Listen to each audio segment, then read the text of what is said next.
What's up YouTube, this is Tien, bringing you an update on the Stormbrand Inquisitor guide.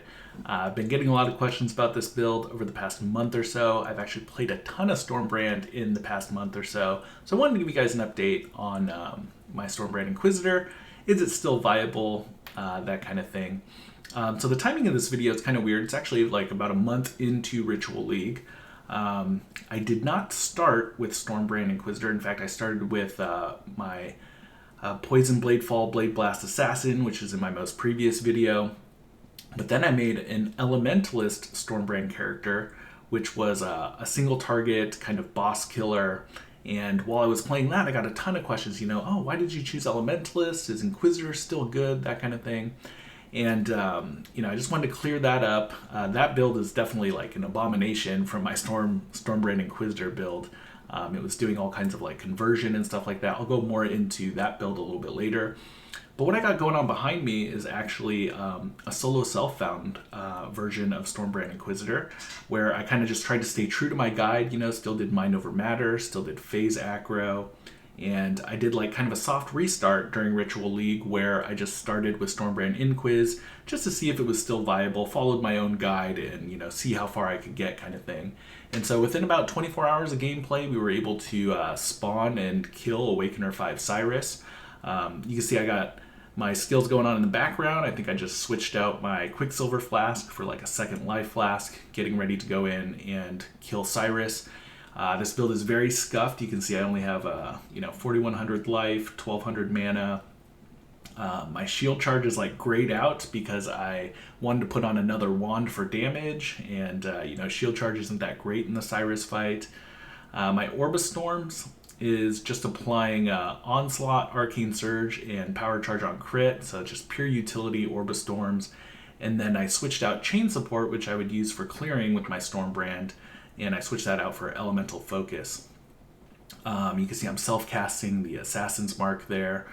I don't have my Uber Lab yet, and I just went with, the Inevitable Judgment for the crit penetration, and then instead of going for Augury, I ended up going for Sanctuary, with thoughts of maybe going for the Ailment Immunity, Energy Shield, regen stuff that was on the kind of end of the Consecrated Path node. So, I wanted to kind of mix it up, do something a little bit different with the Ascendancy nodes, but I wasn't able to get my Uber Lab. So, very unfinished version of the build, very humble gear as it's, solo self-found. Lucky enough to get a Tabula there, so it allowed me to switch out, a green gem for the green gem in the chain for the blue gem of Elemental Focus. One thing I did do that was different is that I use Swift Brand, and with Swift Brand I found that you really don't even need brand recall at all, so I probably could have took that off my bar and maybe put some more links on Flame Dash, maybe did like Arcane Surge on my Flame Dash, something like that.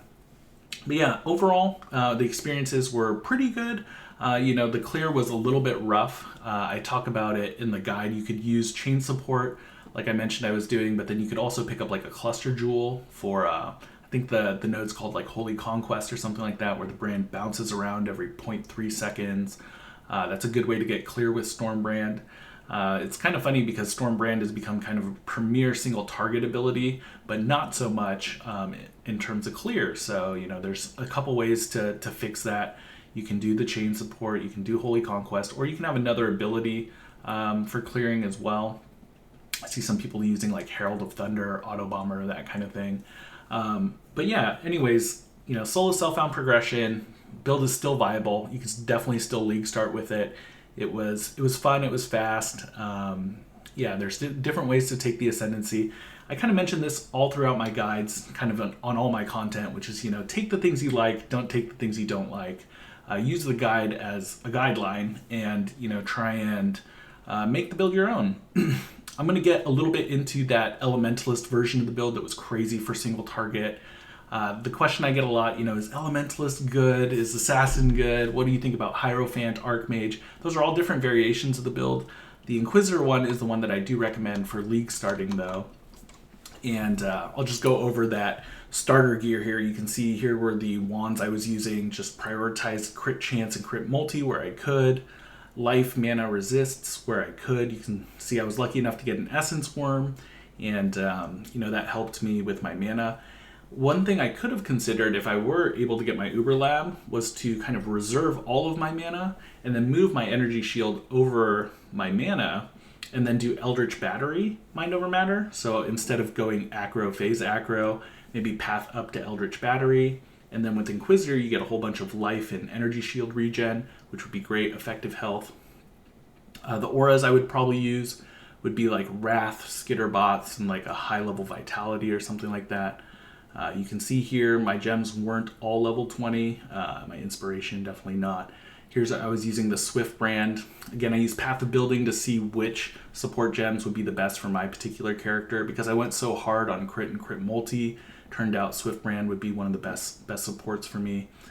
Here are the flasks I used, the shield that I used when I wanted a little bit more survivability when mapping. We pushed our Atlas progression really fast in solo self-found.